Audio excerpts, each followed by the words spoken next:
Sure didn't cost $19,000 either. That's not a jab at, yes, it is a jab at Arkansas. Good morning, everyone, and Happy New Year to each and every one of you.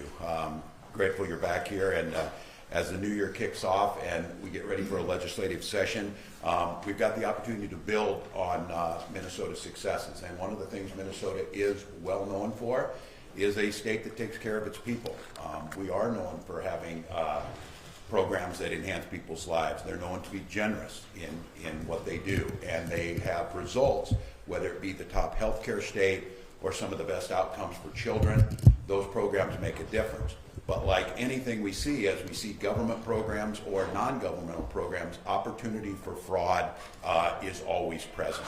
And as we've seen in Minnesota, and as the FBI has said, an increase of 21% of these financial crimes across the country from 22 and 23, we have to take that seriously. And while we are a generous state, we need to be very clear. And I think when people read this, these are not just financial crimes against the state and the taxpayers of Minnesota. These are crimes against children. And what we've seen in Minnesota is these crimes have basically targeted programs that either feed children or help children in need, like we've seen recently with autism services. It's simply unacceptable. It's maddening, and it makes myself and Minnesotans angry about this. And while we've worked and we've seen progress on this, I think here in Minnesota, we have the opportunity to both continue to be that generous state, continue to have programs that show results, but also make sure that the safeguards are in place to make sure that happens. So today, I'm going to use the analogy we used a little bit with COVID on this. We're turning the dial, and the dial on this is yes, we're going to serve the people of Minnesota, but there needs to be a healthy sense of skepticism, especially around people who have been identified as being involved in these types of fraud schemes that have been out there.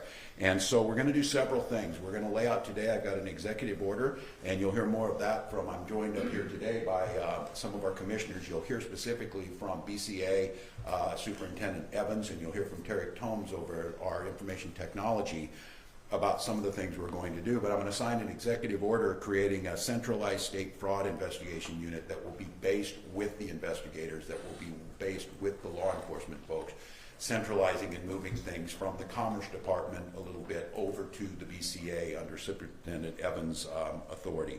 And they'll be dedicated and a coordinated approach to make sure the resources are there, with law enforcement there to be on the front end. Look, and I think this is common. It should not be, but it is, and I've seen this over the 6 years of being here, whether it's when COVID comes along or even a natural disaster. State government in many cases is used to being reactive to situations. We need to change that attitude to much more proactive on this, and we need to give the tools necessary. This first step through executive order will allow that to move over there, and then we're proposing both policy and legislative priorities in a package, establishing that centralized fraud unit, expanding the Attorney General's Medicaid fraud unit over there. They do a great job, and we need to make sure that's there. And then giving the agencies some authorities to get things done. And I'm just going to be clear on this.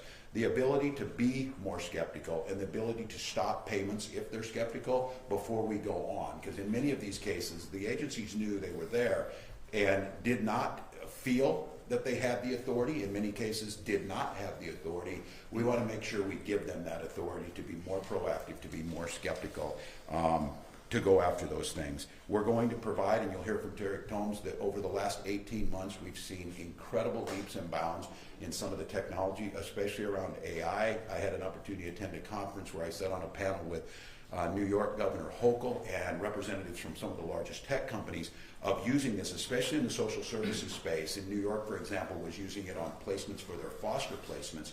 And this was a positive use of AI where they were able to get better results and more permanent placements for these children using AI tools. We're going to use those on the fraud detection across state agency in a way that has not been done before. And then we're simply going to address this seriousness that it is. I'm going to ask that we increase the penalties on these financial fraud crimes against public assistance. They are so damaging. They undermine people's faith in government. They undermine the very programs that improve people's lives. And I want to get back to where I started on this is fraud against taxpayers in the state of Minnesota, but the crime is perpetrated on children in these cases where it's less resources to deliver for them. And I want us to take that attitude seriously. So we've got an opportunity here to, again, turn that dial, to continue to be a state that is generous, kind, caring, but also recognizes on this. If there are things we can do, and we believe this package across there with the experts looking both in the private and public sector of things that we can do to make a difference. And by immediately when I get done here, I'll sign, after we hear from Superintendent Evans and Commissioner Tomes, we'll sign the executive order and we'll take some questions on the details of what they have the capacity to do. I think this is one that has the potential. A lot of these, as I said, we were able to pass 9 of 10 fraud package issues back in the 2023 session. Many of those are now coming online and be enacted now. But the one that wasn't able to be passed was centralizing this fraud detection over at BCA, and I think that will help us with that. With that, I want to turn to Superintendent Evans from the Department from BCA.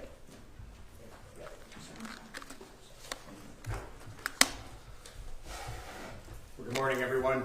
As the Governor noted, I am Drew Evans, Superintendent at the Minnesota Bureau of Criminal Apprehension. And today, with the creation of a unified BCA financial crimes and fraud unit section at the BCA, it's good news for state fraud investigations, it's good news for government efficiency, and it's good news for every Minnesotan. The BCA already has broad law enforcement authority to prevent and investigate crimes in collaboration with our criminal justice partners across the state of Minnesota. The BCA has a financial crimes section already that investigates financial crimes and fraud throughout the state.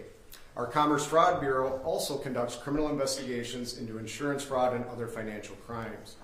Combining the resources and expertise of both of these agencies by creating a centralized criminal investigation section dedicated to financial crimes and fraud will enhance the state's ability to prevent, investigate, and prosecute a broad array of crimes involving fraud, including crimes of theft of public funds and defrauding programs administered by state agencies across Minnesota. That includes cases that are perpetrated against individuals, which has been part of all of our work previous to this combination. The BCA is uniquely positioned to oversee the new financial crimes and fraud section because we currently provide statewide investigative and specialized law enforcement services related to a variety of crimes and theft and fraud types of issues already. We have an array of resources that can be used in these complex investigations, and by combining these state law enforcement resources in a new law enforcement section dedicated to financial crime and fraud prevention, the state will improve consistency, transparency, and efficiency to combat fraud across the state.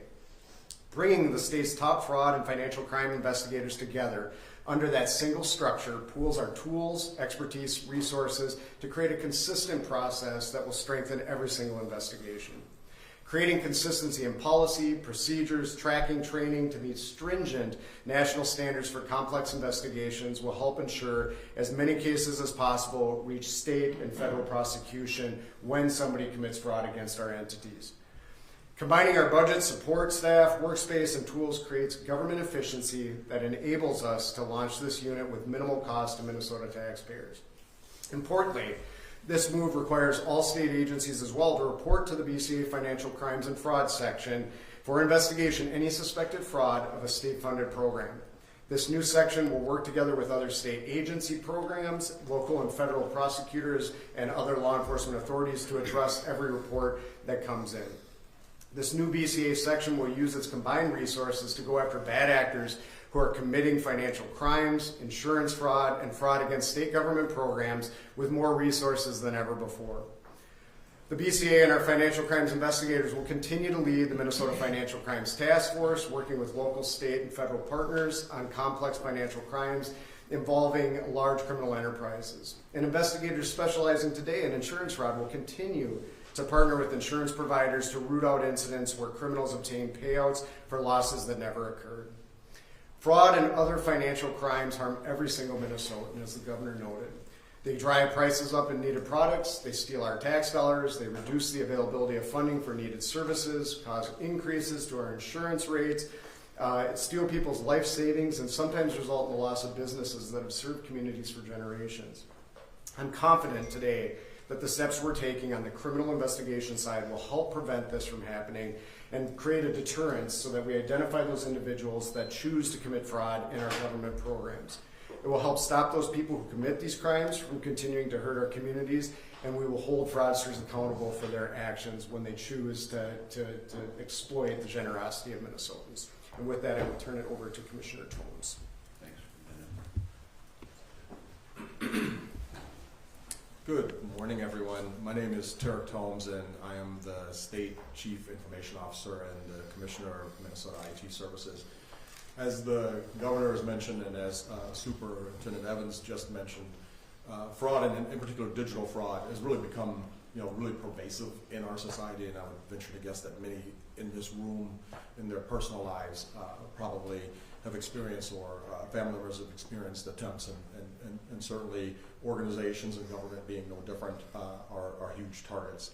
We are really excited to announce a proposed AI pilot to enhance fraud detection and oversight.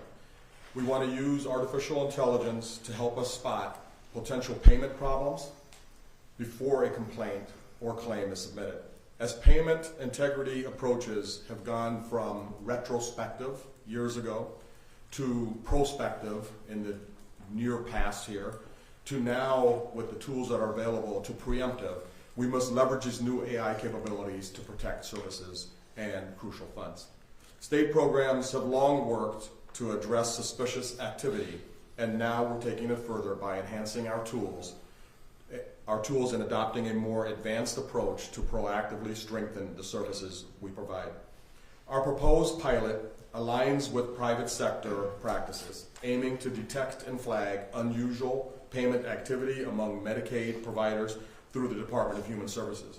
We will look to use machine learning and generative AI to gain deep data insights that will help us identify potential risk factors and spot early signs of fraudulent behavior.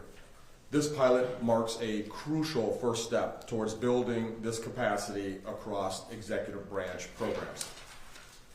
With recent advancements in artificial intelligence and data management, now is the time to do more. Fraud actors are using sophisticated tools and technology in their attempts every day.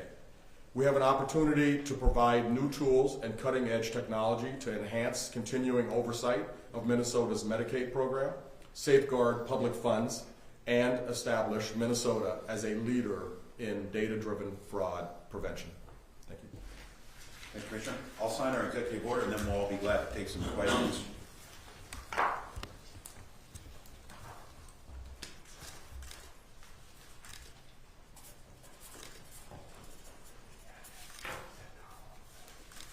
All right. There we go.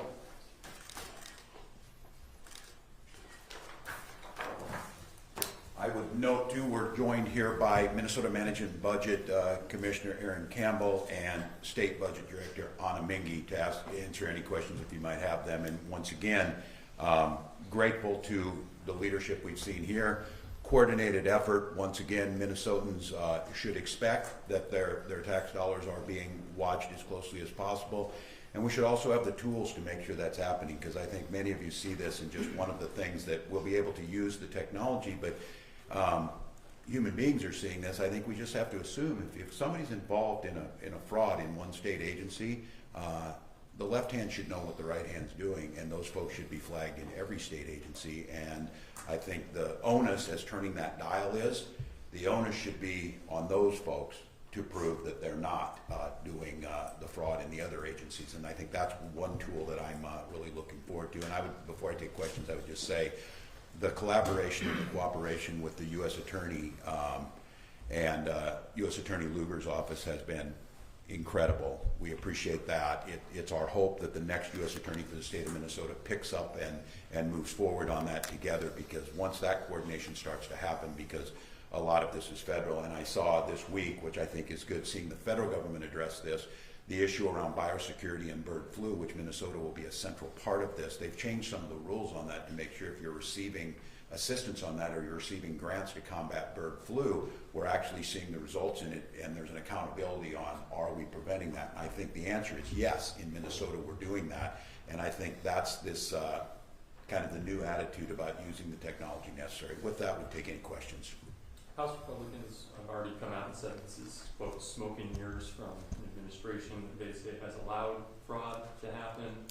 They say they're going to introduce their own package in the legislature. That's great. I look forward to seeing it. Have you had any discussions with them about that? Yeah, well, anything they want. We put these things forward. They did not support this the last time around, but whatever they have forward, we're working with them on that. It's our goal to try and stop it as we had, continue to put people in jail who've done it. And so I look forward to working with them. If they've got good ideas, bring them forward. We'll gladly adopt them and put them in place. You mentioned that state agencies have not been skeptical enough, some might Yeah. say they've even turned a blind eye on occasion. Why has that been the culture? Yeah, I don't think it's turning a blind eye. I do think there's a tendency to see this, and you saw it with this autism report, and I saw it with those folks out there. Look, we've seen a doubling of children seeking services with this, and I think it's pretty well known. Minnesota probably does this as well as anybody, and these good actors are saying, look, we're doing this well, it's helpful to us. You got to stop the bad actors, so we're continuing to do the good work. I think there's a tendency to, again, be, err on the side of we want to help, we want to get this money out. And you heard people, especially during COVID, get the money out, get the money out, get the money out. Anytime you do that, you open up the opportunity for fraud to be there. So I think it's probably a culture of generosity.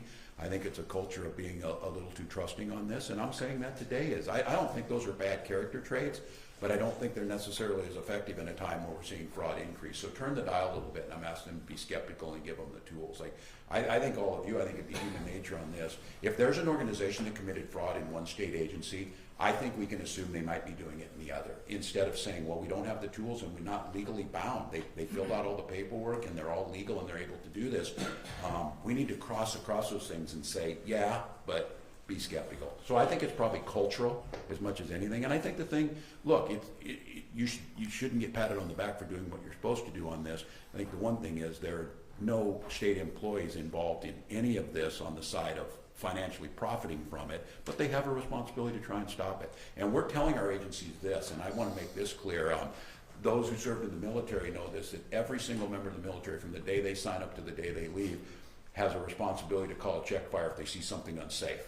And what we're saying is the state agencies, empower your employees. If they suspect something, no matter if they're a clerk, if they're a payroll clerk, or if there's someone that's out there to suspect that, and then to just be a little more skeptical. Just go out and visit them.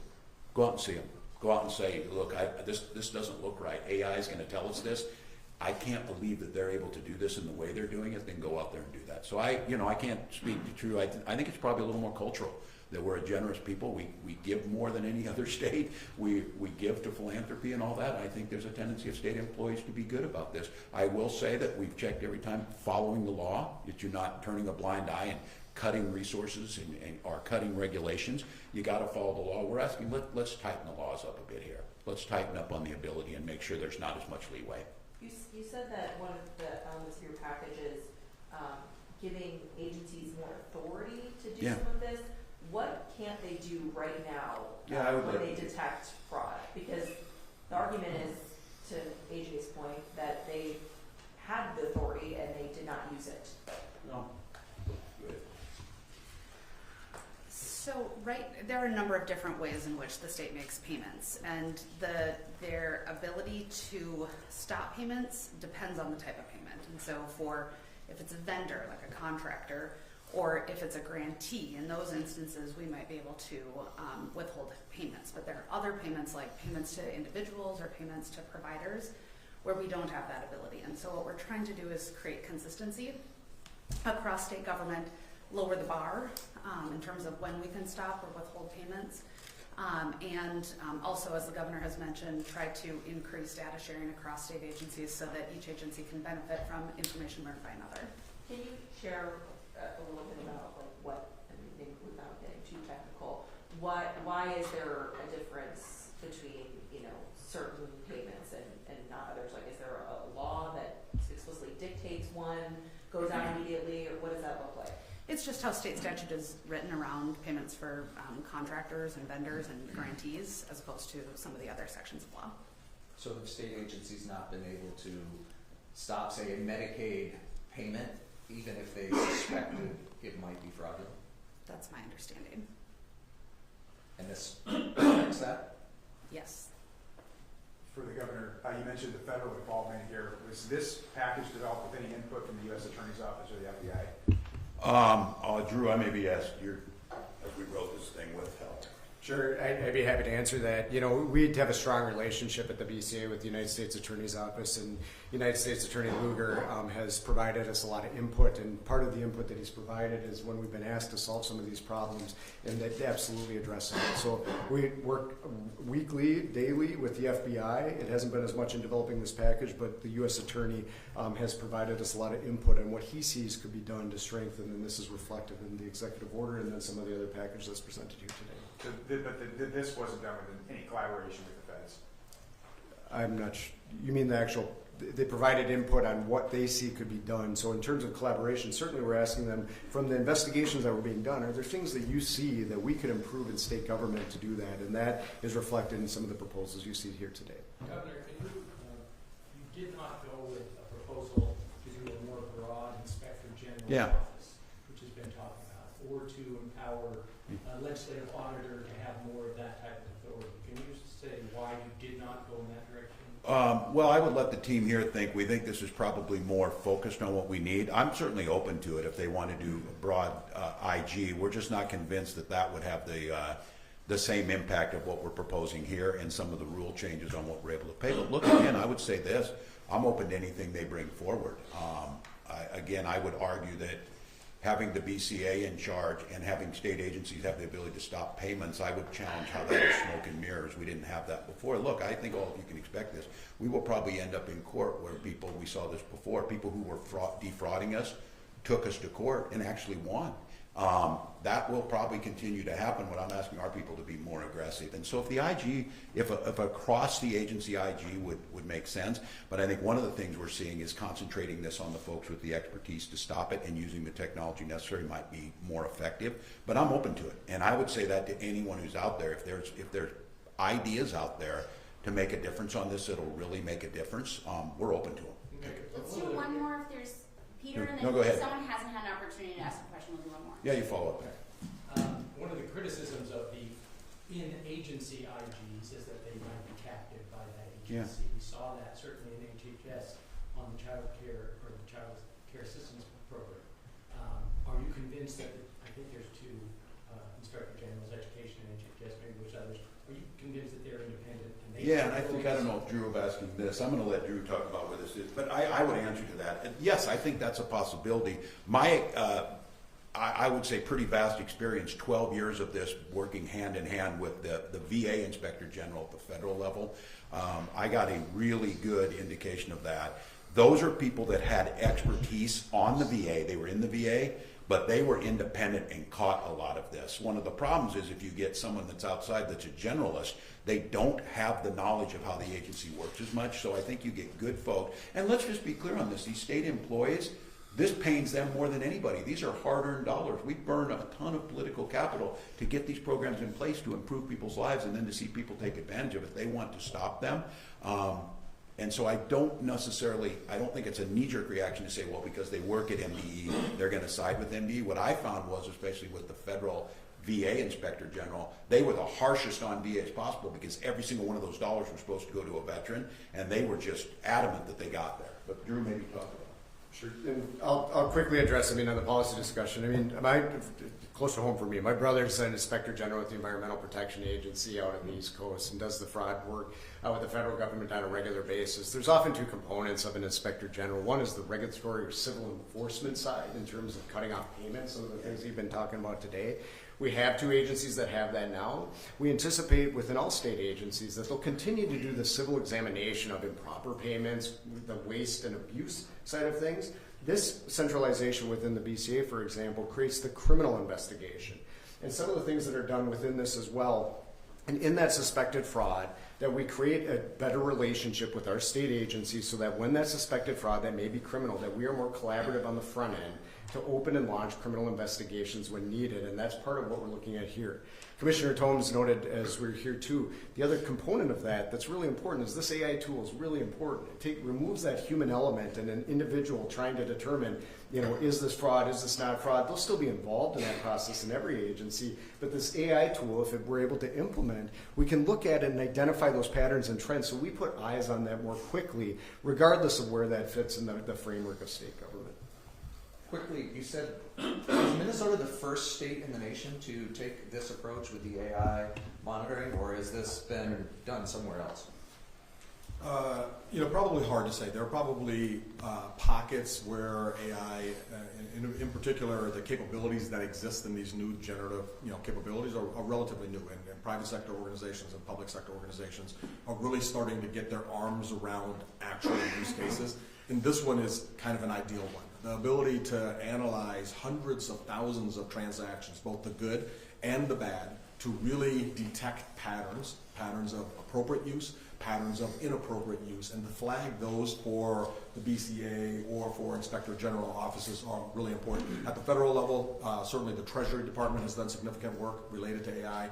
So we start to see this become a little bit more pervasive, and we're going to look to partner really heavily with private sector organizations, in particular ones that are in town, financial institutions. All of us, if we have abnormal credit card transactions, generally might get a text message asking, like, is this really you? It's really important for us to take that preemptive approach and leverage these new technologies to really assist our workforce.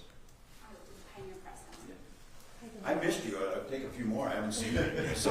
I'm curious, how long has the idea for an anti-fraud package like this been in the works, and why propose it now?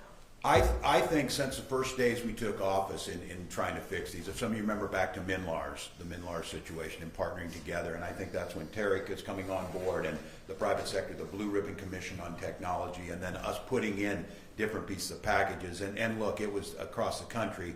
COVID just exacerbated this. Fraud's always been there since the beginning of time. It became more sophisticated, and to be very candid, there was more money with less regulations, both federally and statewide, with the intention of moving the money faster to people who needed it, and turning that dial back again after that. We've been increasing this. So that 22 and 23 session, putting out part of the package, using those tools, implementing them, and now moving one step further. So I think the one thing is that this isn't a one package is going to fix all. These folks will move ahead of us after we do this, and we'll need to continue to do more things. I think it goes back to maybe AJ's point on this is just the cultural or whatever's happening of how we view this. And I do think it's important that no state employee wants this to happen, and they're heartbroken by it. But as I said, it jeopardizes all of our work if we don't tackle this, and making sure that the criminals who did this, these are criminals. The same way as if they went in and shoplifted from somebody, or if they steal from your bank account, or if they plan a bank robbery or whatever, they are criminals. In this case, they are stealing taxpayer money meant for children, and I think taking that seriously, moving ahead of them and not being reactive, giving those tools necessary. And I'll be the first to tell you, just to be sure, that maddening and angered beyond belief to know that, look, these folks committed crime over here and they're still getting paid over here. How can that possibly be okay? And I think this gives us the tools to say it's not okay. And I think we have to make sure that, as Commissioner Campbell said, is that we're following the rules, we're following the law. We will be challenged on it. Again, we're not going to, prove somebody's saying they're guilty, but we have a responsibility to be skeptical. So it's our opportunity here to be able to do that. With lawmakers coming back in a couple of weeks and people being pretty knotted up and voting in the chambers, do you see priorities that you want to bring forward still plausible, or will you be signing more executive orders? Well, I wish they would bring it forward. I think this is one where, I get it, it's cheap political side on this, is we want them to help us if they've got good ideas. Our model on this back in 2019 was Minlars. A lot of those were good Republican ideas. They were the ones telling us some of this stuff, and I said, you guys are right. We should implement this, and we got it done. I would say some things like this, to be able to come back and tackle this, makes sense. This is just a piece of something that I think we all agree on. You don't need to find a fight when there's not a fight available. We agree with you. This has been going on. We need to do something about it. We're telling you what tools we need to make this happen. We certainly all, there's certainly no upside to having fraud in state government, like we all want it to stop. So I think that would be one. I would hope we would find some common ground of where we could come back, because there's going to be enough things to argue about. This is one we agree on. This has to stop. We need to find out what it is. They're looking for folks to blame. Let's figure out how to stop it, and we'll put the folks in jail who did it, and continuing to do that. I'd just like to put them in jail longer too. All right, let's wrap it here. Yeah, one more. We got someone didn't get asked one. Commissioner, Yeah. The proposal to increase penalties by 20%.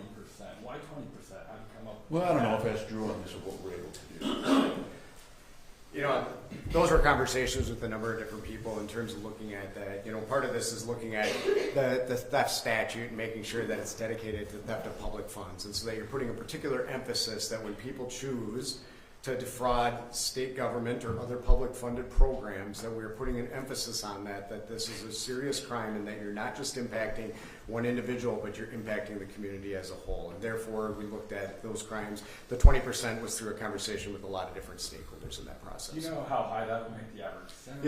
Yeah, it'd be laid out. You can look at the theft statute right now, and so you'd see that there's already fairly serious penalties with that. Part of this is identifying people through this criminal investigative process and holding them accountable. By creating that new statute, it will be singular focused on theft of public funds when it comes to those particular cases.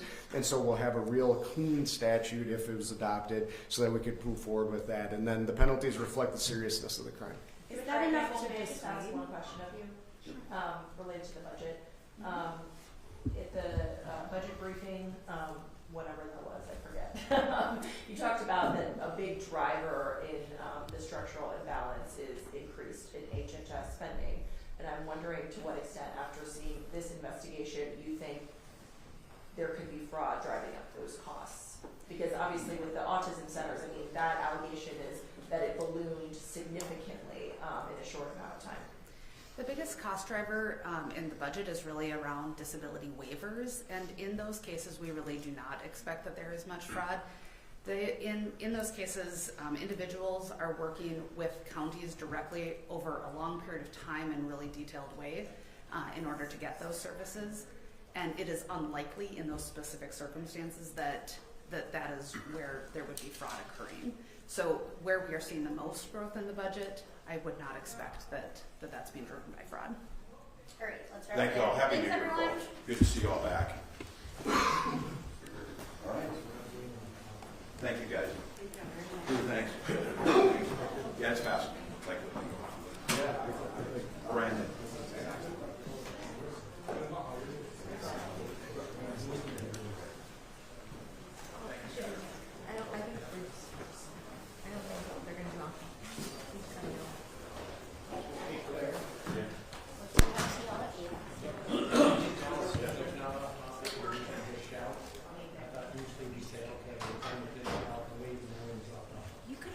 Shouting your questions, you could have shouted.